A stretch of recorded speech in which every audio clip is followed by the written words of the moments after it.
You were listening to the Battle Ready podcast. My name is Aaron McManus, and I'm here with my dad, Erwin Raphael McManus. It's good to have you today. It's good to be here with you.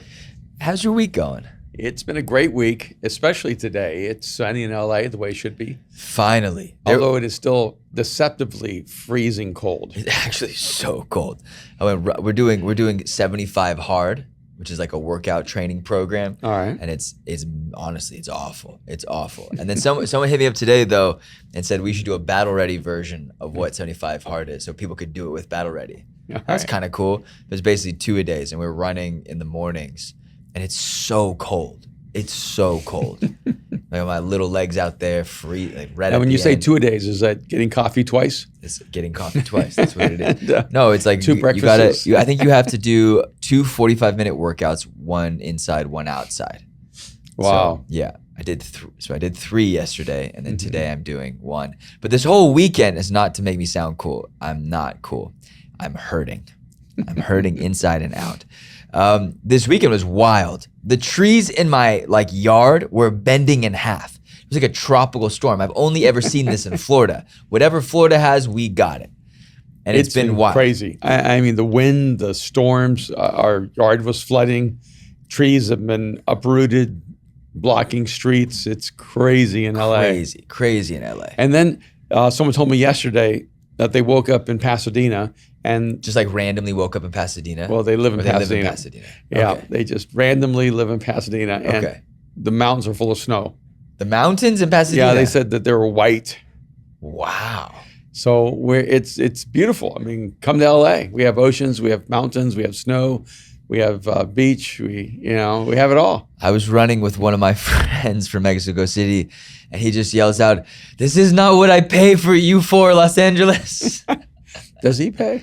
He does. I don't know if he pays. Anyways, but he was running in the cold and it was all. And then we had an amazing weekend at Mosaic this weekend. You spoke an amazing message that me and Austin have changed the title.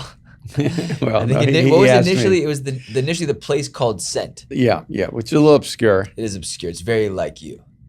Yes, you're very obscure. It was actually a really practical message on. But John we ended 9. up calling the meaning of the mess. Yep. And I wanted to call it Own the Mess. Own the Mess? Yeah. I just think it's a great talk. No, I was really inspired. I listened to it twice on purpose. Yeah, it was really great. So thank you for that. One of my irreligious friends who listened to the talk said, yeah, I heard that if God can use spit, he can use me. Who said that? Who was it? I think it was Lewis House. Was it Lewis? Something like that. That's so funny. And I said, yeah, that's a good summary. That's a good summary. That's a good summary. And use mud, he can use me. You were funny. You're still funny. I still got it. Still got it. I realized I haven't been that funny lately. That I haven't really created enough space for humor in my talks. What do you think that is? Because, I think I wanted to bring up Mosaic today because we talk a lot about, LA hasn't been back and hasn't been the same and church has been crazy and it's been smaller and all these things. And it feels like it's back. Like we're growing each week. It's new services, all the things. So much going on, Yeah, it was amazing how many people were there in Sunday. both campuses. I mean, just filling up to the brim. It's so exciting to see new people, so exciting to watch people's lives change. But when you ask me what's the difference in terms of humor, it's simple. Right. It's time. Right. If you try to do a really tight talk that's like 30, 35 minutes, you pretty much eliminate all the space for natural humor. But your talk this week, the overall runtime was only like an hour? Yeah, I kept it pretty tight. The whole thing, like worship, announcements, you. Yeah, and so what was your talk? What was his talk time? You think 35, 40? Yeah, including the invitation. Yeah, including the invitation. So so like 30. But really, the talk itself was like 35, 36 minutes. And you have to create space for humor. Humor, it has to percolate, and you cannot be in a hurry. If you listen to the best comedians, they almost feel as if they have nowhere to go. They're slowing it down. And so when I used to do 57-minute talks, which was almost my exact time every single time, I was a lot funnier because I created a lot more room for storytelling and for observation. For the sake of the argument, I'm going to just say you're funnier now. Because 57, I'm laughing just to get out. I'm like, I will laugh at everything you say. Get me out of here, sir. No, you've always been funny. I mean, I always feel like you turn it on at night whenever we do night services. Those were always the longest. Usually in the mornings you would do like 47. Yeah. Almost every time it was like 47 minutes, and then at night you'd go another 10 or 20 minutes, and it was just like people are crying, laughing. Yeah, to me, like the morning was like, it was the Michelin star presentation. Everything had to be perfect. Yeah. And at night, it was the sloppy hot dog with chili on it. It was that's an LA reference. That's the LA city street dogs after like a game. Mm-hmm. Yeah, all the vendors line up outside the stadiums. Yeah. But it feels good to be back. It feels good. It feels you can see the teams are moving and people are excited, and even in South Pass, which is like our suburb campus, like they're just absolutely killing it, and so many people coming in. I mean, they had a bigger Sunday without you speaking live because they simulcasted, just because they're working their butts off, but you're still speaking. We're on the video, and people are still loving it. People are loving it. Mm-hmm. It was like it's amazing. It's so cool to see it. It's also a great way to know if you're making a connection, both live and through live stream. Yeah. If people are laughing. People are laughing for because sure. when you're speaking and the audience laughs, you know that there's a connection there. Right. And so it's a great way to get on-time data on whether you're connecting to people. I mean, you're a genius, right? Like I think also, one, stream works. The stream works. It's awesome. It's visceral. You're engaged. It's fun, especially in South Pass. Like I've been over there for the last like 6 weeks, and it's people are like they're not missing a beat. Like they love that you say hi to. It's like it's just right there. Craig Rochelle figured it out, man. And now we're using it. Okay, so where do we go from here? Where do you want to go? We have a lot of things we could talk about. We did, I feel like I want to throw back a little bit, go back to maybe what we talked about 2 years ago. Yeah. In the middle of the pandemic, we started talking a little bit about it's more than vaccines. It's more than the quarantine. It's the filtering of information. Okay. Because this past week, an article came out. In fact, I found it on CNN. You found it somewhere else, I think. But I found it New York Times. Yeah, I found this CNN article that basically said that the U.S. Energy Department has concluded that 3 years removed that the pandemic began in the laboratory in Wuhan, China. We knew it. We all knew it. And that we is knew it. Most likely a laboratory leak.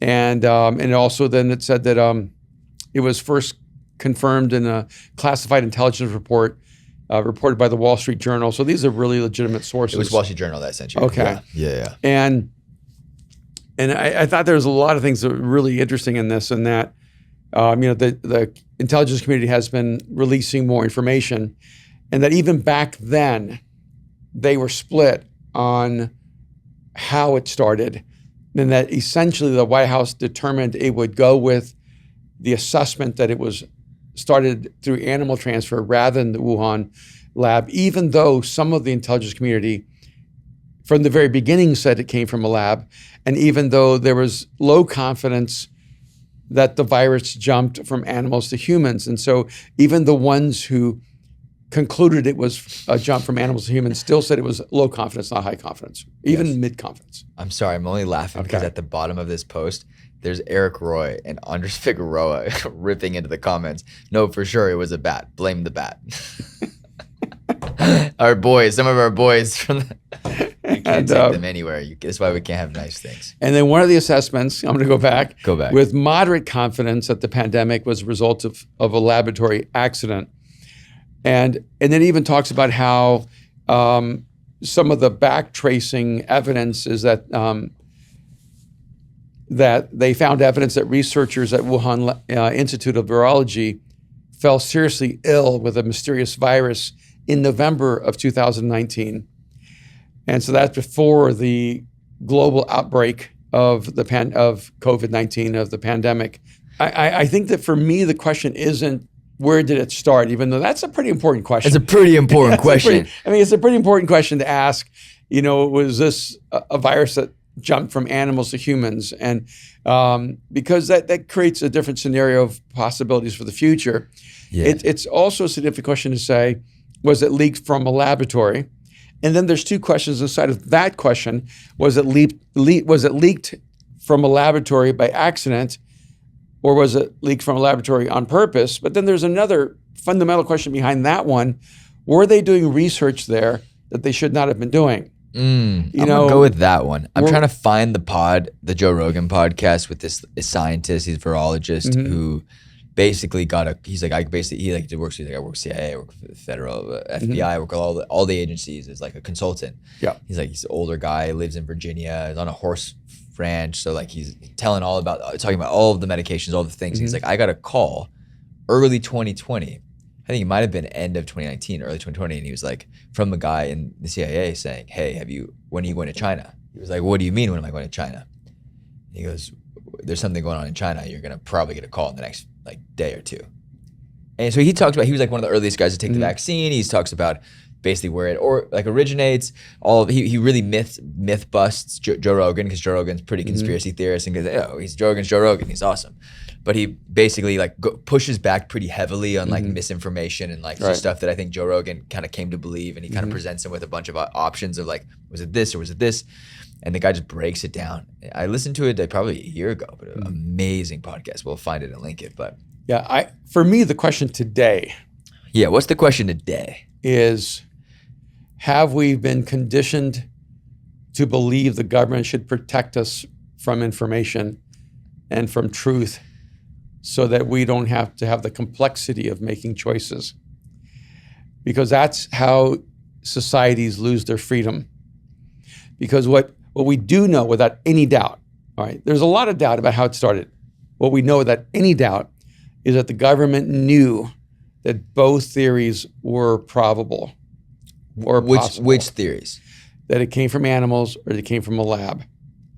And then the likelihood, if you use Occam's razor to break down the information, you would have to conclude it came from the lab.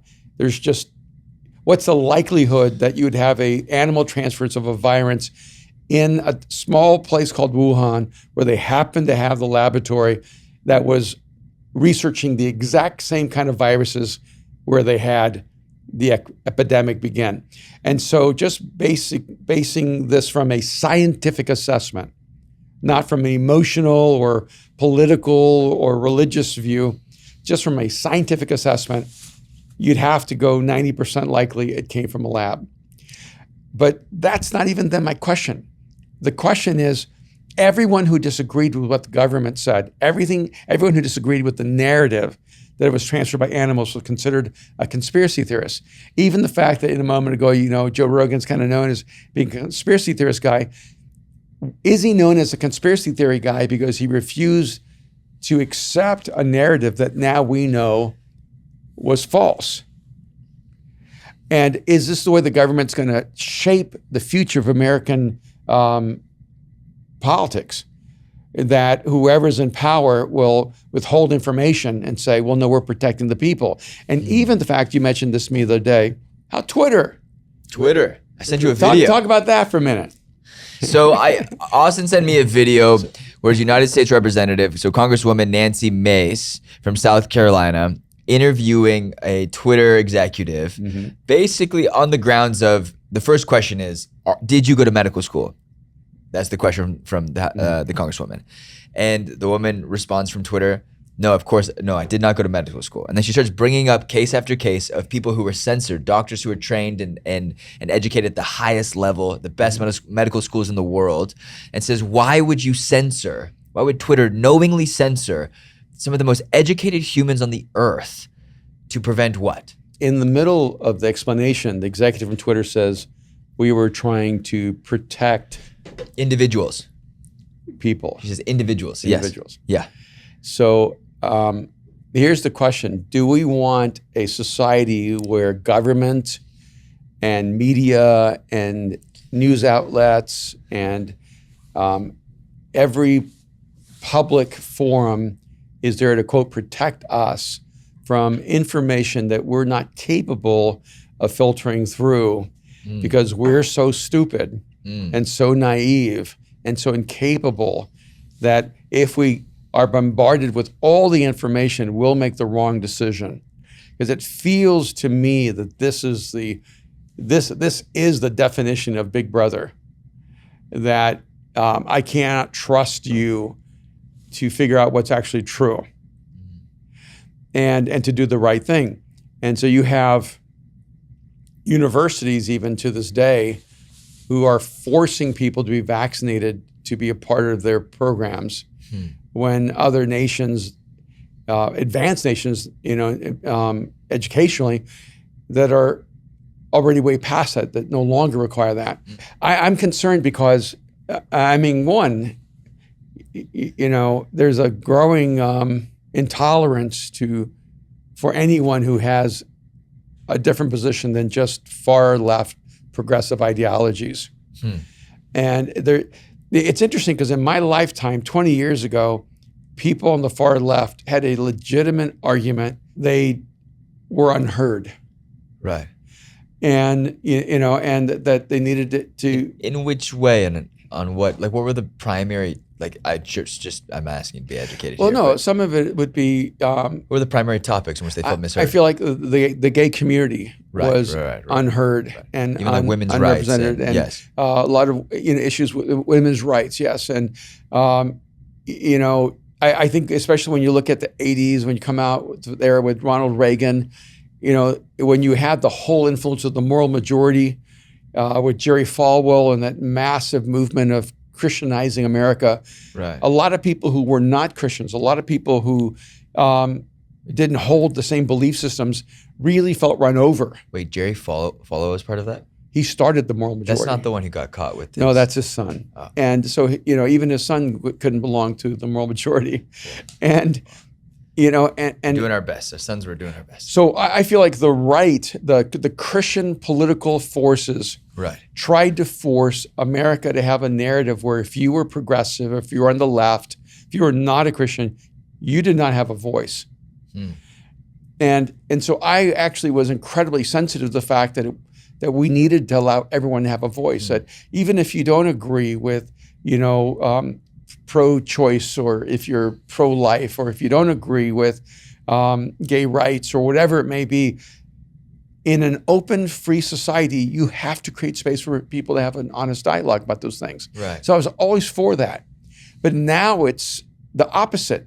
If you don't hold the line to far, far left progressive ideologies, you're going to be banished. You're going to be censored. You're going to be blackballed.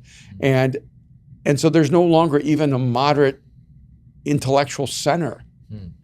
I think the Democratic Party is becoming a mist that is really now just a far left socialist progressive ideology, just like the far right has lost its center and has become this hard right, almost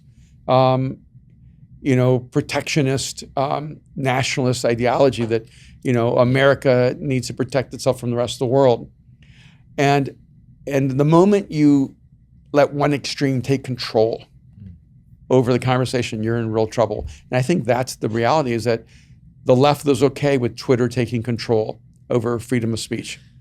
I think they're one and the same.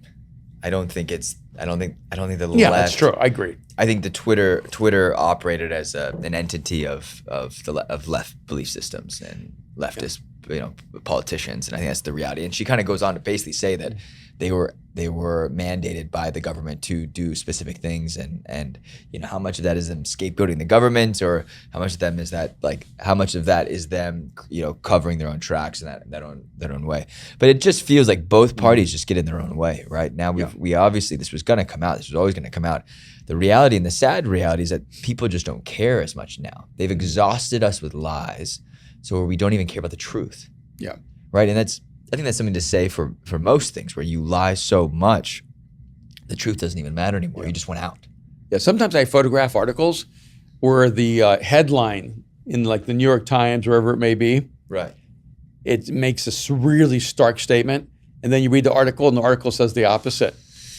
Yeah. But they know that most people it's clickbait. Are just going to read the headline and not read the article. And they quickly A/B test that. You have to go down micro markets. Yeah, you have to go on 3 paragraphs before you realize, the caption is actually the opposite of the reality. Yeah, it's so interesting. And so you cannot tell me that the media doesn't have a political, social agenda. It does. Yes.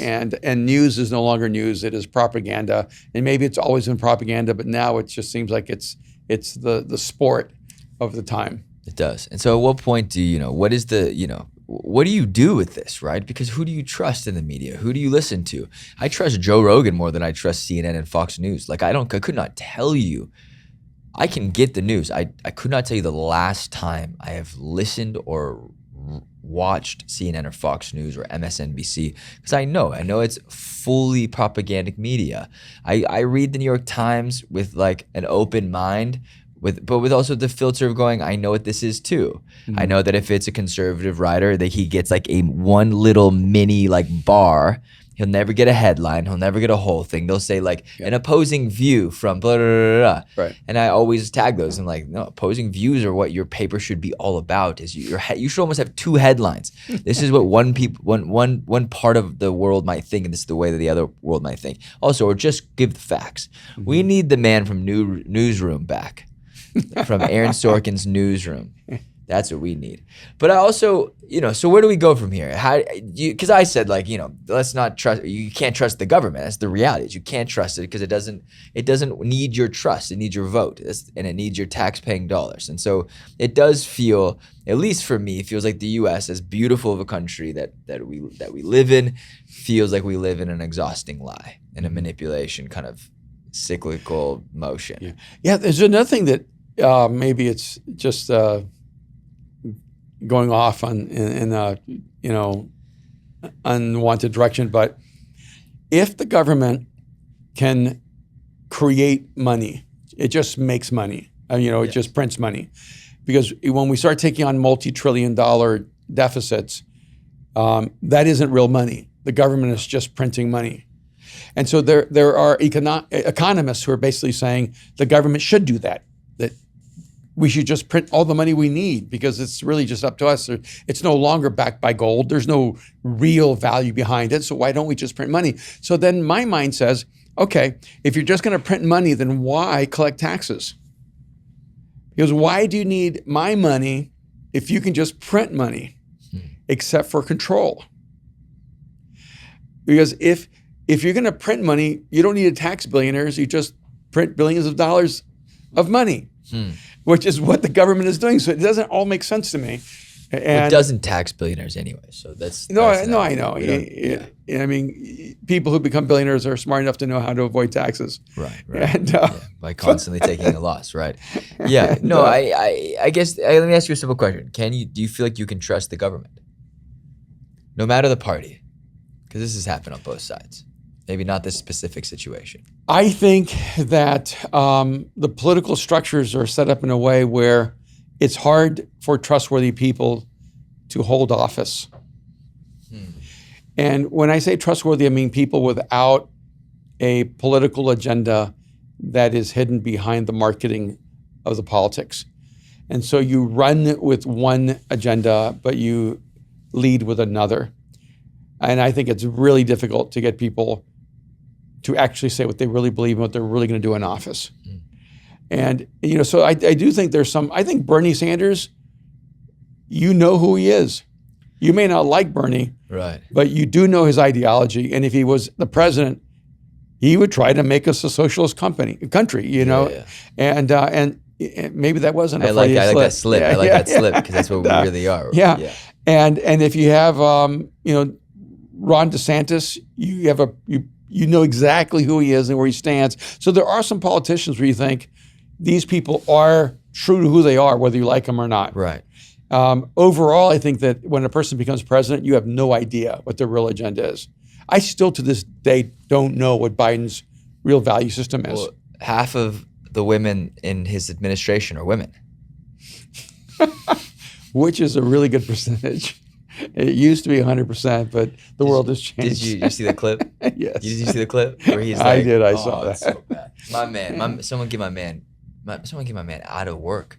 He does not need this. No, and he does not need to. No, I'm talking. He does not need to work right now. He needs to go and be with his family and enjoy his life, because he is. That's stuff that you never want in your legacy. The stuff you don't want for your grandchildren to remember. Like, you cannot even form sentences, right? Yeah.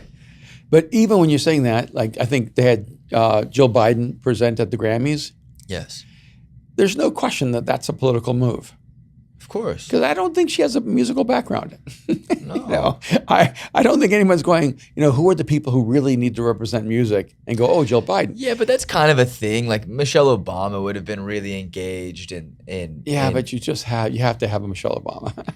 You have to have Michelle Obama. I don't know. Okay. I got a couple other things. You want to get into Asbury? All right. Go ahead, do your thing. It's Asbury, right? You know what Asbury is? What is it called? The Asbury Revival? Yeah, Asbury Theological Seminary, Asbury College, outside of, I think, Lexington, Kentucky. Yeah. Yeah. Yeah. So this is an interesting thing, right? This is a departure from our original conversation. And we had a heated little back and forth last week when we were sitting on the beach and we were talking. We were just leaving a meeting, and I brought it up to you because I was texting one of our guys from Art of Communication, who's become a great dear friend. Mm-hmm. Andy Williamson, and wonderful guy. And he over the weekend he had texted me like, "Hey, I'm gonna go. I'm gonna go to Asbury." And our friend Eric Johnson, now in Greenville, Johnson he drove there and went. And so we know a few Al people. Gordon from Hackney in London flew in and went. Flew in. Yeah. Yeah. And it's interesting to me. So basically, there's a revival going on that's like student led on campus, and I guess they've been worshiping 24/7 for the last like few weeks. And the first thing he said when he's like, "Hey, have you heard about Asbury Revival?" He's like, "They've been worshiping for like a week straight, 24/7. I said, "Send them to bed and get them some water." That was the first thing I said. But for him, it was dear to his heart. And I asked him like, "What did you see? What did you feel? What did you think? What's your perspective of the situation?" He sent me photos, sent me videos. Mm-hmm. He sent me initially a video of, I guess there's like a 6-hour line to get into like the chapel where they're doing it. The chapel's massive. That's what I heard. They were singing Tremble outside in the lines. Wow, people were singing. Yeah, it's great. Mariah wrote Tremble with a bunch of great people. And so that was cool. And I was like, oh, I love that. I don't know how I feel about the rest of it. And here is my question. One, I need you to give me a real answer. Is that revival? And what is revival? And is that revival? First of all, I don't want your mom trolling me on Battle Ready because she went after some people who were mocking the Asbury Revival. Mom did? Online yesterday. Wait, where? Where? Some guy was making fun of the Asbury Revival and mocking it and getting followers, and she said, she was really upset with him saying. On Facebook? Who was someone we know? No. Mom's just trolling a troll. She's trolling a troll. That's what I told her this morning. Like mother, like son. I said, honey, you're trolling a troll. Why are you doing this? But I don't know, because the one video that I saw was like this young guy, and he's shaking, crying, giving like his testimony of something that happened. It's beautiful, amazing. But for me, anything that emasculates men and creates very like feminine or not feminine, but like very soft energy for men, it kind of reduces it to me. It makes me lose respect for it. Mm-hmm. And maybe that's just that. I don't know. I feel like that men should be men. It doesn't mean they can't cry. It doesn't mean they can't be emotional. I think they should be emotional. But I do feel that it felt put on.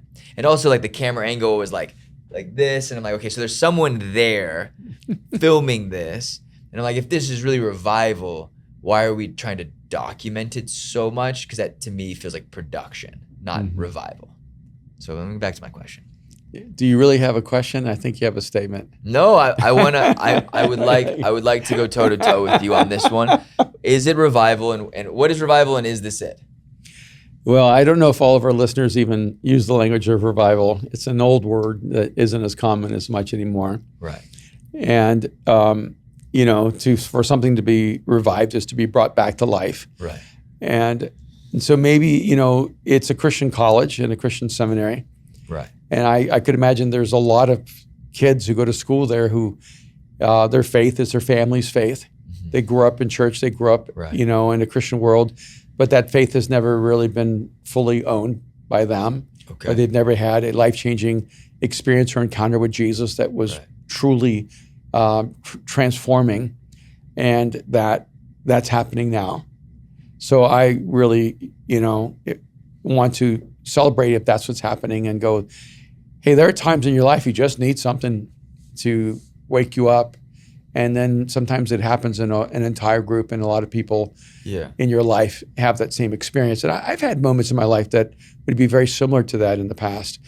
On the flip side, I never wanted to market it. I never wanted to turn it into like a media thing. Yeah. Because when you're truly present in that moment, that's all that really matters. Yeah. You don't know, quote, if it's revival for maybe 20, 30 years. Right. If their lives genuinely change, if they serve the world in an unexplainable way, if they live a life of courage and faith, Right. and if they see many people come to know Jesus because of the change in their life. So I think the outcome of a real revival is that people who don't believe in God come to believe in God because of the life change in the people who have been revived. No, what I'm saying why is does it bother me so much then? Because it bothers me. It irks me. It feels fake. It feels false. I think it's I think all of the pastors flying there are whack. I think the fact that they have to go and see it and touch it is the same people who go to Disneyland after the Super Bowl. Like, I told you, since you're so cynical, you should fly out there and check it out. I'd be cynical. I'd be like, hey, is mic on?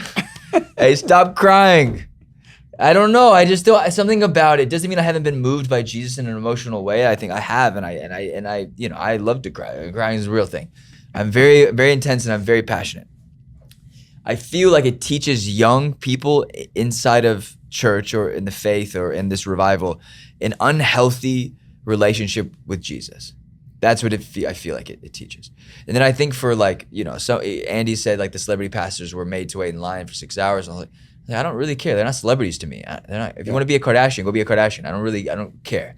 It does not matter what you do on Instagram to me at all. It matters what you do. And the same week is like 30,000 people are dying in Istanbul, and I am never this person. I am never the person to be like, don't do this here, go do this here. But in this instance, it felt like the two questions I asked were, why is it so emotional, and why am I seeing it on TikTok and Instagram, and why aren't they doing anything about it, like changing anything in the world? And is evangelism happening? Has anybody come to Jesus? And you had said like maybe they're reigniting their faith. I mean, it's Christians who are coming back alive. But why does it irk me so much? It bothers me. Why? It's something in me. I agree. I think it's because over the years that you've been raised inside the faith, you've seen so much fake. It was the same way that they lied about COVID. The same thing in Bethel when they tried to raise that beautiful kid who passed away from the dead. Yeah, it's a misappropriation of faith. It feels like to me, and a misguided with no leadership. It's you can tell what happened. I'll tell you why it bothers you so much. Why does it bother me? Because you actually have a lot of friends that don't believe in Jesus, and you think it makes Christians look stupid. We do look stupid. I sat in front of a dinner table with people, and they were like, "What the actual is this?" And I was like, I don't know. I was like, you've seen Harry Potter? Like, yeah, we got that too. We have some people waving their wands thinking they can raise people from the dead. And in one case, I do truly believe that spiritually we were reborn and that spiritually we were raised from the dead, and not that it can't happen. I believe that God can do all things.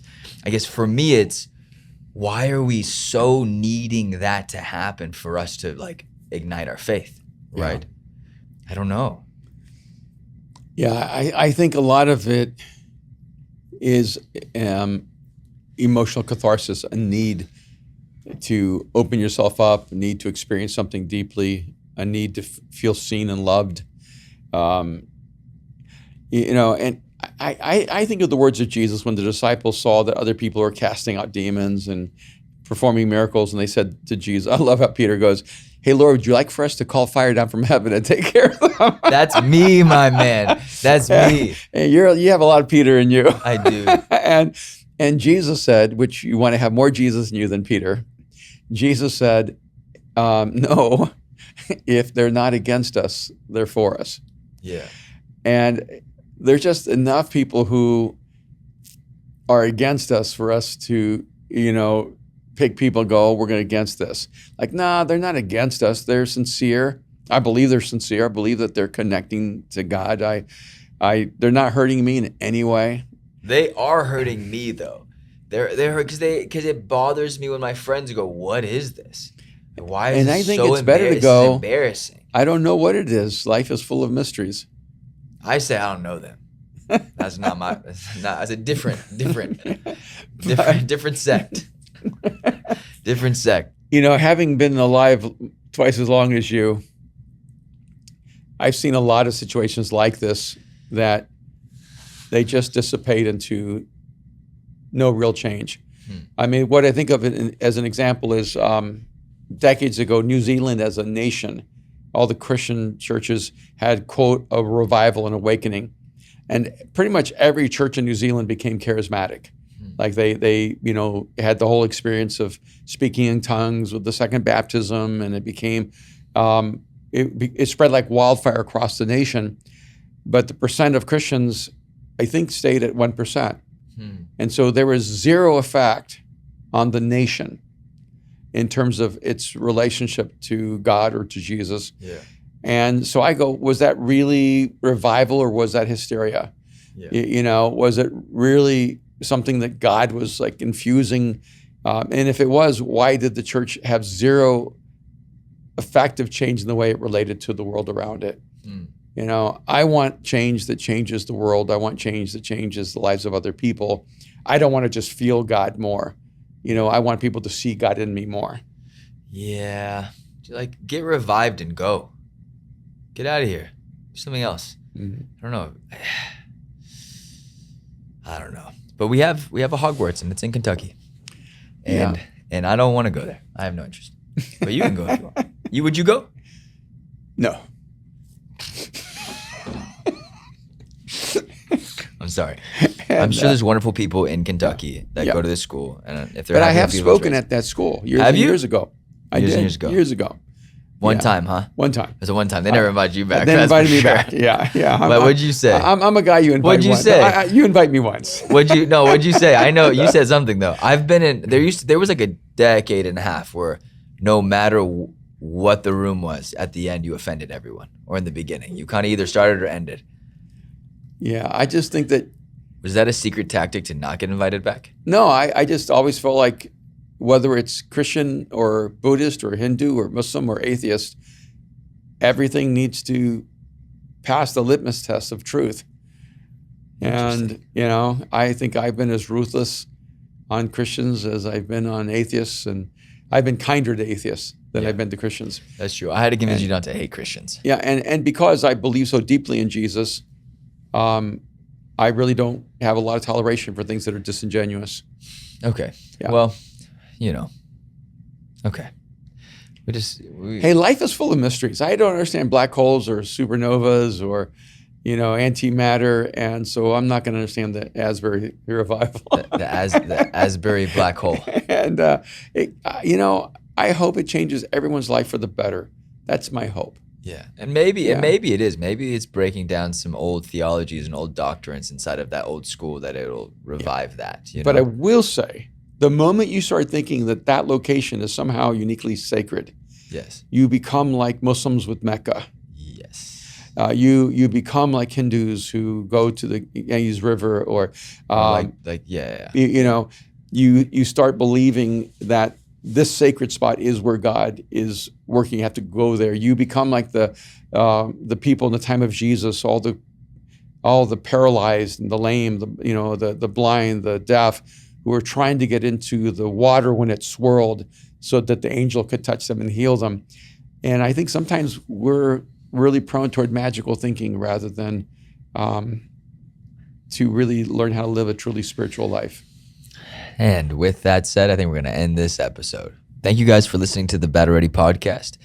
I'm here with my dad, Erwin and Aaron McManus, and we're so grateful that you guys listen to us hopefully every week, every Friday. We have it. If this is your last time, because you've been to the Asbury Revival and you love it, I want to add this caveat: no matter how or where or when or through what mechanism, if you get connected to Jesus, I celebrate that. Yeah, I mean, I got reconnected to Jesus through people who are not even pastors anymore, who have pretty much got run off the face of the earth. It's funny. Same thing happened to me. I never told you that, but the very people who was it? I don't not say their name, but the people who actually helped me come to Jesus were people whose lives fell apart later. Yeah, and are out of that whole world. And I'll say this too because I've like really wrestled with it. And you've seen it over the last decade or so, but I'm still so grateful to them for the things that they did for me. Absolutely. I don't feel any ill will to them about the stuff they've done or their lives falling apart.